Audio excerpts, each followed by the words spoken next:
Sabi ni Tiramisu Cake, ako ba yung mali kasi ginajudge ko yung kadate ko based on appearance and hindi sa personality?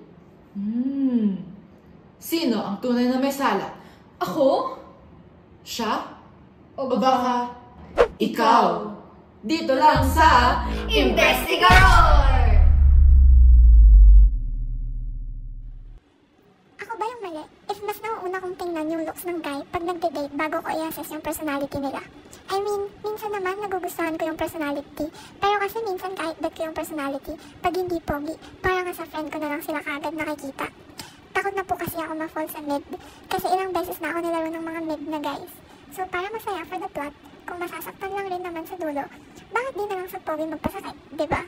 Also, if pangit yung style pero may potential ang face card, ako ba yung mali if medyo perfectionist ako? Like, I want to push them na maging best version of themselves. Like styling them, ganon, teaching them how to eat healthy, work out, ganon, ayun. Feel ko, hindi ko masasabi na necessarily mali siya. Kasi nga, may sarili-sarili tayong standard. Pero nagiging mali lang kasi siya kapag yung lahat ng nagiging dating experience mo, binabase mo na lang sa appearance. Kapag hindi mo type, matik, wala nang chance yung tao sa'yo. Though, sabi ko nga, may sarili tayong standard. So, hindi rin natin siya masisisi kung tinitignan niya talaga yun sa mga naging kadate niya. Okay, so, last week, nung nag-interview tayo ng mga Tomasians, ito yung mga points na kanilang ni-raise.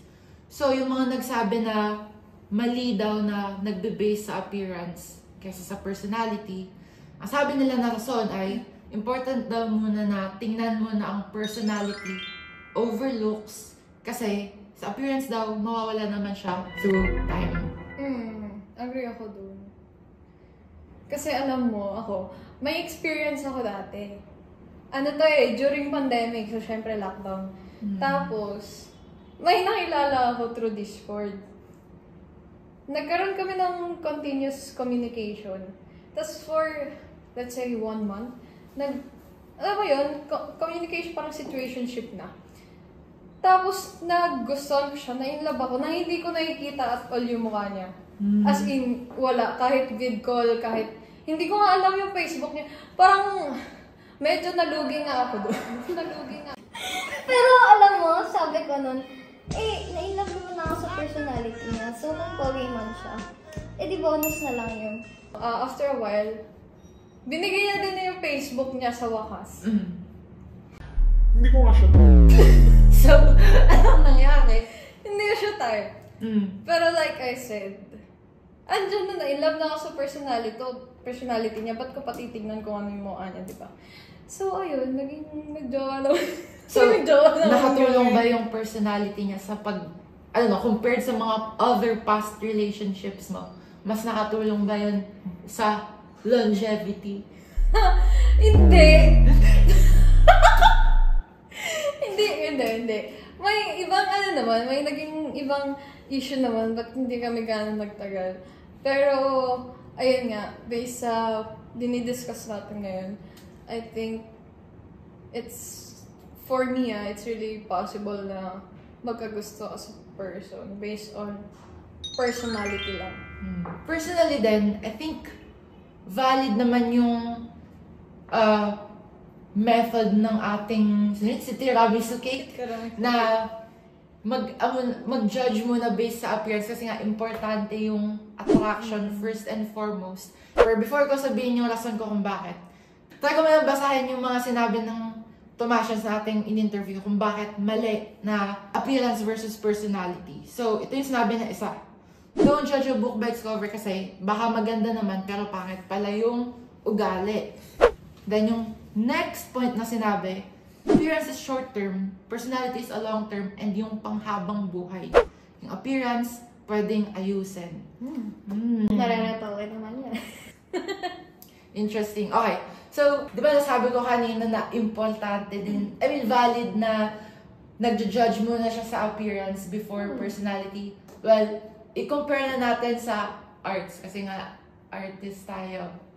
Okay, may analogy akong naisip. So, di ba kapag nag-scroll tayo sa Instagram minsan, pag nakakita tayo ng mga artworks ng mga artist, pag nakakita tayo ng post illustration, di ba pag nagustuhan yung art style, uy, okay, ganda ng art style, i-check ko nga yung, yung account na, tapos parang dun ka magbabase kung ipa-follow ko ba to or hindi. Tapos, kung nasan papunta to.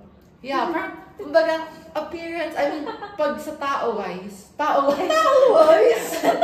I guess, ang sinasabi ko is, parang gano'n lang din kapag sa relationships. I think, first step talaga yung appearance.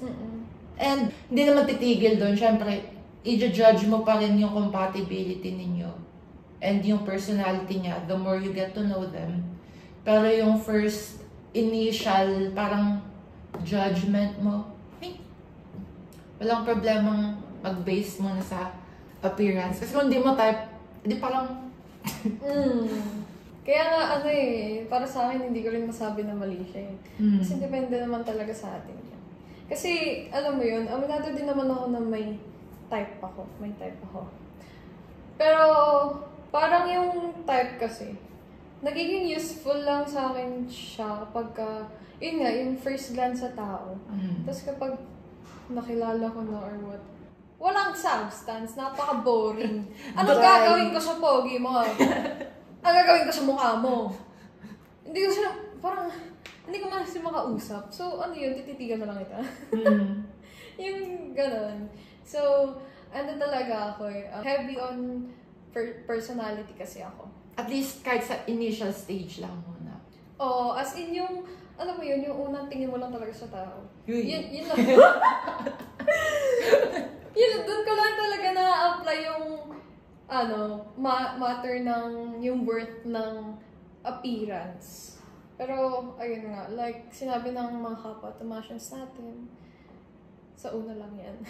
Pero, may mga nagsabi din na, okay, kanina kasi, nag-disagree sila na appearance over personality. So, this time naman, personality over appearance yung nag-agree sila. So, sabi dito, if in terms of appearance and hygiene yung titignan, pwedeng valid si sender. Oo nga naman. Kasi, if nakita mo na, uy, malibag. Masipon-sipon mo. Masipon-sipon. Oily yung buhok. Hindi naligo. Ma-attract ka ba doon? I don't think so. Next one, valid naman because we have our own preference but magiging mali na if they do something prejudicial. Next one is through their appearance na makikita mo how they present themselves if kaya nilang alagaan sarili nila. May nabanggit si cameraman. Na okay lang pogi. Ano yan? Ano sabi mo? Okay lang daw na masaktan sila ng pogi kaysa masaktan sila ng pangit. Kaya, mas pipiliin nila yung mas pogi na. Kaya kahit man maloko-loko sila, at least daw, may pangahawakan silang victory. I mean, agree. Kasi, if magde-date ka ng masamang tao, pili ka na ng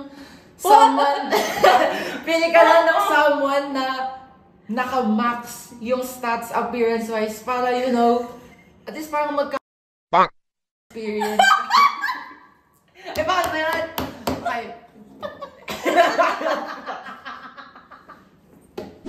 Wala akong masasabi dyan. Kasi sa lahat ng mga naging past na jowa ko, hindi ko talaga sila trip.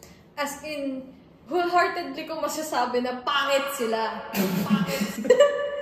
Tapos one time, na pumatol ako sa pogi. Proud na proud pa ako, diba? Parang crush siya ng buong batch kahit yung ibang mga strand. Tapos, proud na proud ako pag ako yung pinupuntahan sa classroom. Kaso ginost ako. Hindi pa rin siya feeling okay. Hindi pa rin ako natuwa sa nangyari. Parang, sige ko na yung pogi, diba? Nakakainis. Ayun, okay. So sabi dito, kung mukha si Mingyu or K-pop, okay lang kung pangit yung ugali. Valid. Okay lang ba kayo? Are you guys okay? May kailangan ba tayong pag-usapan? Gusto niyo mag-guest sa podcast? Random question lang. Pero sa tingin mo ba, yung mga external factors such as family, friends, nakaka-apekto kaya yun sa behavior ni sender? Kaya siya nag-base appearance-wise? Kasi baka mamaya, yung friends niya or family nagko-comment ng, uy, ba't ganyan yung jowa mo? Pangit. Oh my God, toxic. Kasi, I don't know, malamang isa din yun sa mga rason. Kasi nga, ako sa mga friends ko minsan, pag nakikita ko itsura ng jowa nila, uy, ganda-ganda mo. Tapos, Malay mo kasi maganda yung personality. hindi rin. So, Ayoko na kayo podcast ka! so mukhang marami-rami ang ating napag-usapan. Kaya ang masasabi ko lang ay, okay lang na mag-judge ka appearance-wise, pero dapat sa initial stage lang yun ng getting to know the person. Kasi yung compatibility and longevity nyo ay magbe-based sa personality nyo.